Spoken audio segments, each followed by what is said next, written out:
So this month I did something a little bit different and I'm kind of excited to test it out. This is obviously my monthly favorites video. I did a couple of these last year and I enjoyed making them as a way to kind of remember what I liked most about the month that had just happened. And so since the new year, I figured I would try something different, and that's what I'm doing today. So unlike the previous ones, I actually wrote down all the things that were awesome this month, that that were exceptionally awesome in my bullet journal. Yeah, the monthly favorite videos are really nice because they're kind of a way to be able to reflect back on the month that just happened and be able to kind of see what really kind of stood out for you and what you really liked, or yeah, what made you feel good that month. So that's what I like about doing monthly favorites. It's almost like a gratitude / reflection journal type of activity. Anyway, let's just get into it. The first thing I used was Nip and Fab. I did a video a couple of weeks ago telling you guys how my skin had been kind of going out of hand. That video is gonna be linked somewhere, but it's basically my review of the Nip and Fab. I won't go into the details of that, but it's what I'd been using a lot in November and December. I'm now done using that particular range. It was the Bee Sting Fix, I believe, and yeah, that's been awesome. The next thing was the Afro Puff. That's what I wrote, but it's really more the instant pony. I also have a video on that. It was really cool because my hair has been kind of interesting because sometimes you don't feel like doing much to your hair, but the instant pony was awesome because first of all, it was my first time to try it, and I was so surprised at how easy it is to actually just kind of put it on.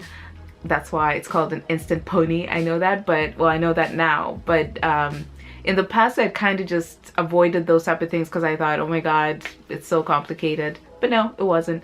So yeah, so I enjoyed doing that. I also have a video on the first attempt at it somewhere on my channel, so you can check that one out. Oh, and then also I tried the Carbon Coco teeth whitening formula, toothpaste and charcoal, which was really bizarre, and I have been using it now for a couple of days and it's kind of cool. Like, it's kind of nice that you get to whiten your teeth just like that, like naturally. So that's been awesome. So this is probably my favorite category because I started listening to podcasts and inspirational sort of videos recently, and it's been so beautiful, you guys. In the morning, rather than watching news, which is often toxic, or you know, reading weird news articles, which are often toxic, waking up to a podcast on a topic that's a topic that feeds your soul is one of the best decisions I made this year. So every morning I do that without a fail. Two of my favorite ones this month have been Brene Brown and Gary Zukov.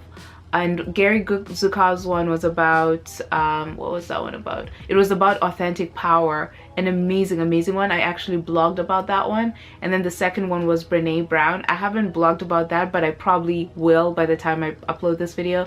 It's Brene Brown. So like, she talks, she's like the queen of vulnerability and rising strong and that sort of thing, like how to find yourself when you're down and that sort of thing. So anyway, both of those were awesome. I also audio read two books, Marie Kondo's The Life-Changing Art of Cleaning, and which was about decluttering basically. Like, it's just a really cool primer to people who are trying to get organized, and it's a perfect book to read this time of the year because often that's when we're like thinking about purging. So I love that book and recommend it. I don't fully agree with some of her methods, but she's awesome at packing and folding and organizing. So it's changed my folding life completely, and now I love folding clothes. Like, I actually look for clothes to fold because of Marie Kondo. So she's cool. And then the other audiobook I read this month was Tiffany Haddish, The Last Black Unicorn. I've been feeling Tiffany, you guys, for a while. Since watching Girls Trip, if I may be honest, that's where I actually got to learn about her. I know she's been working forever, but still, that's where I got to learn about her. And I've watched all her comedy at this point, all her specials, all, like, I mean, anything that she's ever done at the Love Factory or anywhere else, I've watched it.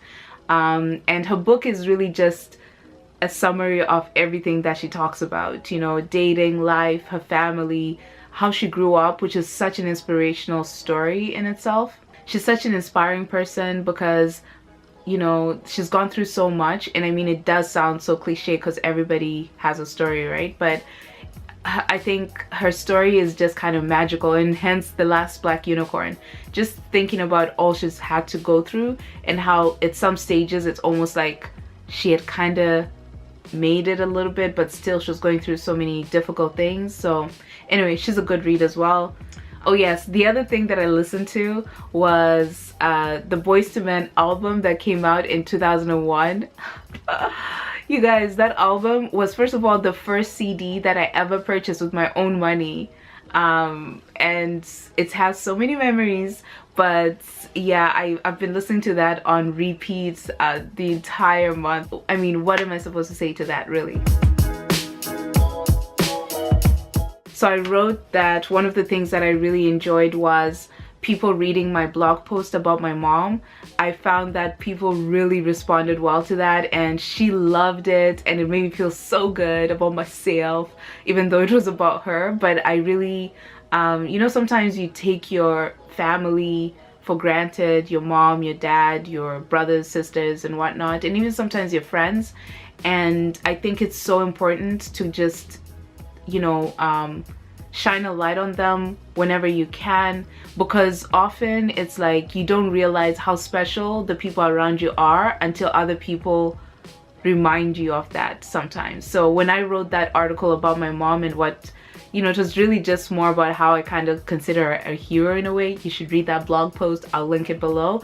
But it was so beautiful to see how what my mom means to so many other people, and I hadn't even thought. It was like an unintended consequence, so to speak. And so it was just so beautiful. It made me feel so gooey inside, and I'm so proud, and I love her and all that stuff. But just read the blog post.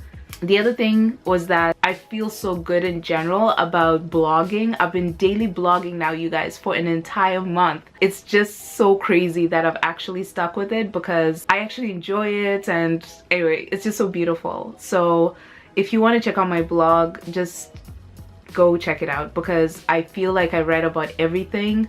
It's not visually blogish like the sort of cool Instagram-y people, but I think the stuff that I'm writing about is stuff that I'm really thinking about or feeling and that sort of thing. So check it out.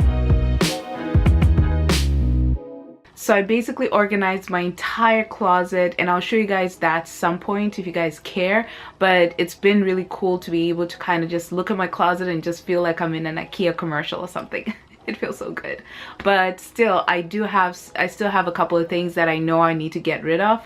I have a couple of bags in the living room that I know I need to drop off at the Goodwill or somewhere. And so yeah, that's been awesome. The main thing that I did enjoy was Marie Kondo's folding technique. She's just, I'll link an article that actually has a really cool video. I think it's a Goop article that shows you how to fold socks, t-shirts, pants, whatever it is. So we're still talking about things I did. I've really been on top of my filming game this year already, you guys. In addition to blogging, I've been on schedule with my YouTube channel. So I've been posting 2 videos every single week, and that's been really good, and I don't feel stressed about it. I don't feel like it's a lot of pressure.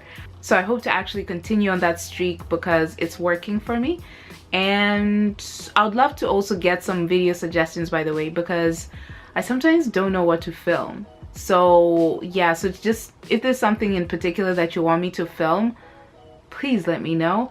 I know that I think it was Alicia or somebody a couple of videos ago told me that they really like the fitness videos, and those are coming back in February because I am getting back on my fitness situation. I don't really know what exactly I'll be doing, but I will be sharing with you guys some stuff. But so one thing I didn't like about last year was that I wasn't reading creatively anymore. So I was only reading books that are like work related or that sort of thing. And so this year I intentionally said I want to have a beautifully curated reading list. And so yeah, so I did come up with that. I still have a couple books that are kind of workish, but most of them are just really more about personal development and like fiction. And I also specifically created a reading list of 12 female writers of color as a way for me to actually intentionally read books by authors that are writers of color in general, because I feel like often just by default I tend to just grab books that are just the New York Times sort of recommended books and the popular books, which tend to be mostly sort of a white writer perspective.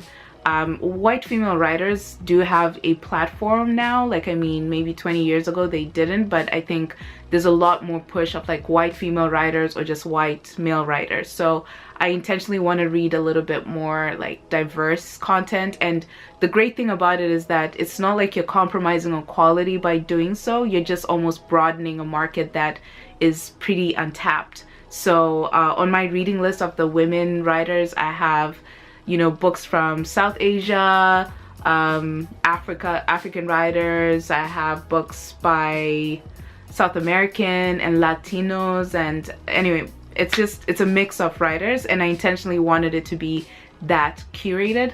Yeah, so I want to do more of that. I want to read more books by people that aren't a main reflection of society for whatever reason. So if you have any suggestions about, you know, books like that, I would love to hear about them. I've also been doing reviews of my books. So far, like I said, I've done the Marie Kondo decluttering book, which she's a Japanese author, and then the second one is Tiffany Haddish, which I did a review on that last week.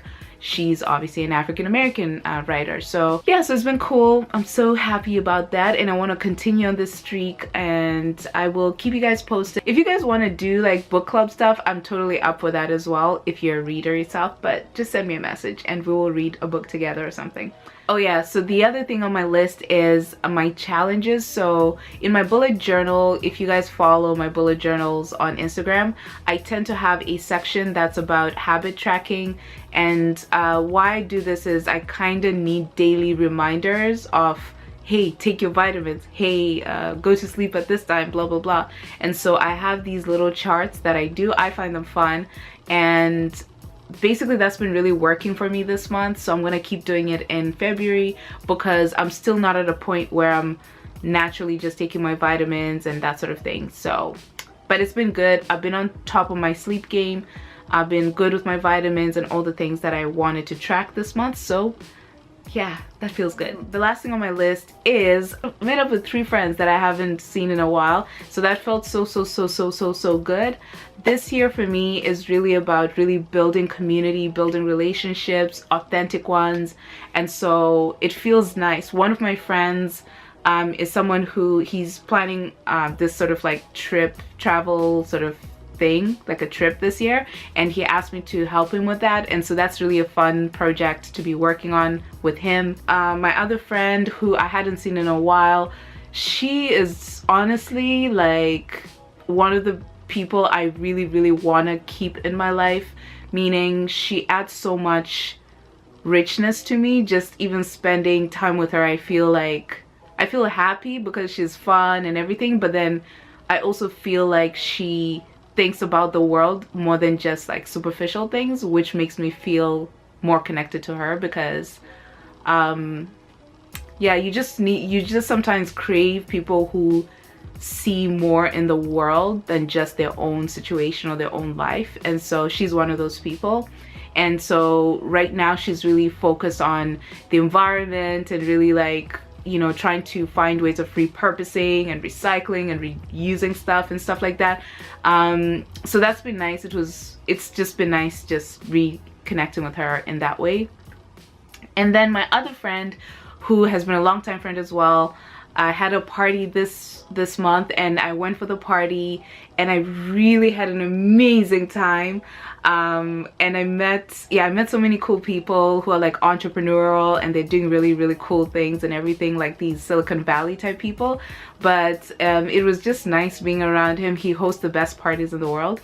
and yeah, he tends to know all the coolest people in the world, all the yeah, like just really cool people, cool entrepreneurial people. But anyway, it was just inspiring to just go around for that party. Yeah, and the other thing is that January, surprisingly, I got like 4 sponsorships from YouTube, or like doing YouTube stuff, so that's been kind of surprising. So stay tuned for that. But then I also have, in my own sort of life, I'm working on a project that I really care about so much, and I can't wait to share with you guys. It's going well, but I am going to share it with you guys. It's not like anything cool like YouTube stuff, but it's more about like global development stuff, which is what I do in my day life.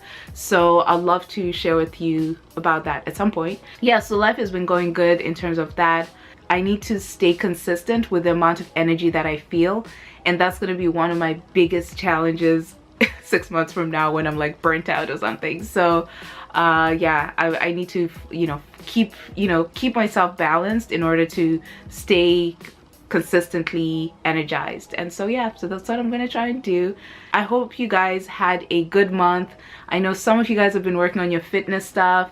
Tell me how you're doing with that, and then also tell me what stuff you're trying, like if you're on a diet or if you're working out a certain way and a certain program. I'd love to hear.